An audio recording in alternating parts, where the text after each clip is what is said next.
मूल्यों से हमारी सोच, हमारे शब्द एवं हमारे कार्य बनते हैं तथा हमें जिम्मेदार नागरिक बनने में मदद करते हैं। ज्ञान और कौशलों के साथ साथ शिक्षार्थियों को मूल्यों एवं अभिवृत्तियों को भी सीखना जरूरी है, क्योंकि यह अधिक शांतिपूर्ण, समावेशी एवं संधारणीय समाज बनाने में योगदान देते हैं। एक दूसरे पर निर्भरता, एक दूसरे से जुड़ाव एवं तेजी से बढ़ती दुनिया में यह आवश्यक है कि प्रत्येक नागरिक मिलकर कार्य करे, जिसमें वे सामाजिक बदलाव को बढ़ावा देने के लिए नागरिक के रूप में जागरूक होकर सहानुभूति पूर्वक।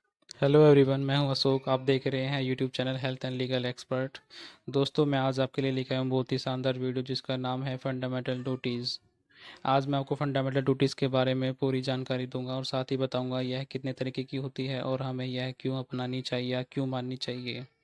दोस्तों, फंडामेंटल ड्यूटीज़ 11 तरीके की होती है जो कि भारतीय संविधान में दी गई हैं। जब भी हम भारत में रहें तो हमें इन फंडामेंटल ड्यूटीज़ का पुरजोर तरीके से सम्मान देना होता है। दोस्तों, पहले ही ड्यूटीज़ के बारे में बात करते हैं, जिसमें लिखा है कि to abide by the constitutions and respect its ideal and institution, the national flag and national anthem. और अब इसी को मैं आपको साधारण भाषा में समझाता हूँ। दोस्तों, जब भी हम कहीं राष्ट्रीय ध्वज को फहरता हुआ देखें तो हमें सम्मानजनक स्थिति में उन्हें सम्मान देना है, और जब भी हम राष्ट्रगान बोलें या सुने या कहीं पर बोलता हुआ दिखाई दे तो हमें स्थिर अवस्था में रह कर के उन्हें पूरा पूरा सम्मान देना है। और साथ ही दोस्तों, याद रहे, इस दौरान हमें कोई भी आपत्तिजनक कार्य नहीं करना है। अब बढ़ते हैं अपने दूसरी ड्यूटी की तरफ, जिसमें लिखा है to cherish and follow the noble ideals which inspired our national struggle for freedom. अब इसी को हम सरल और सीधे भाषा में समझते हैं। जितने भी हमारे क्रांतिकारियों ने हमारे देश की आज़ादी के लिए अपने प्राण दिए हैं, यानी कि जो शहीद हुए हैं, हमें हमेशा उनसे इंस्पिरेशन लेनी है, हमें उन्हें हमेशा फॉलो करना है, उनके नोबल आइडियल्स को सम्मान देना है। और हमेशा दोस्तों याद रहे कि उन्होंने अपनी जान हमारे देश की आज़ादी के लिए दिए हैं, तो हमें हमेशा उनके लिए रिस्पेक्टफुली रहना है और हमें उन्हें हमेशा सम्मान देना है। अब बात करते हैं अगली ड्यूटी के बारे में, जिसमें लिखा है to uphold and protect the sovereignty, unity and integrity of India. यह तीसरी ड्यूटी हमें बताती है कि हमें भारत की एकता, अनेकता और संप्रभुता को हमेशा बचाए रखना है। हमें हमेशा इन सभी बातों को कभी भूलना नहीं है और हमें हमेशा अपनी ज़िंदगी भर तक इन्हीं सभी बातों को आगे बढ़कर लेके जाना है, क्योंकि दोस्तों जब तक हम साथ मिलकर रहेंगे तो हमारा देश आगे बढ़ेगा। हमें हमेशा आगे बढ़ने की सोचनी चाहिए और कभी भी हमें दूसरे के धर्म के बारे में या फिर दूसरे समाज के बारे में कुछ आलोचनाएं नहीं लगानी है। दोस्तों, अब बात करते हैं अगली ड्यूटी के बारे में, to defend the country and render national service when called upon to do so. जिसका अर्थ है कि जब भी हमारे देश पर कोई आपत्तिजनक हिंसा होने के फिराक में हो, यानी कि कोई दूसरा देश हमारे देश पर लड़ाई करने के फिराक में हो या लड़ाई हो चुकी है, तो हमें अपने देश के लिए खड़े हो जाना है। हमें अपने प्रोफेशनल की तरफ नहीं देखना कि हम क्या हैं। हमें अपने देश के बलिदान के लिए, हमें अब खुद शहीद होने के लिए खड़े हो जाना है, जिससे कि हमारा देश जीते। हमें अपने देश के लिए हमेशा तत्पर खड़े रहना है, जिससे कि हमारा देश हमेशा के लिए अमर रहे और सबसे आगे रहे। अब बात करते हैं अगली ड्यूटी की तरफ, to promote harmony and spirit of common brotherhood amongst all the people of India, transcending religious, linguistic and regional और sectional diversity, to renounce practice derogatory to the dignity of women. इसको हम सरल भाषा में समझते हैं कि दोस्तों, हम जिस भी समाज में रह रहे हैं, चाहे हम हिंदू में रह रहे हैं, चाहे मुस्लिम्स में या सिख में या ईसाई में, हमें हमेशा अपने भाईचारे की भावना को आगे बढ़ा के चलना है। कभी भी हमें किसी को छोटा नहीं समझना है, ना ही किसी को ज़्यादा बड़ा। हमें आंखों से आंखें, कंधे से कंधे मिला करके रहना है और हमें स्पिरिचुअल पावर, हमें एकता में अनेकता की राह को, इंडिया की सोच को आगे लेके चलना है।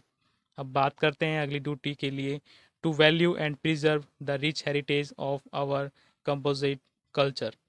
इसका अर्थ यह है कि हम जहाँ भी रह रहे हैं, भारत के किसी भी टेरिटरी में रह रहे हैं, भारत के किसी भी कोने में रह रहे हैं, हमें भारत के कल्चर, नेचुरल हेरिटेज को हमेशा बनाए रखना है।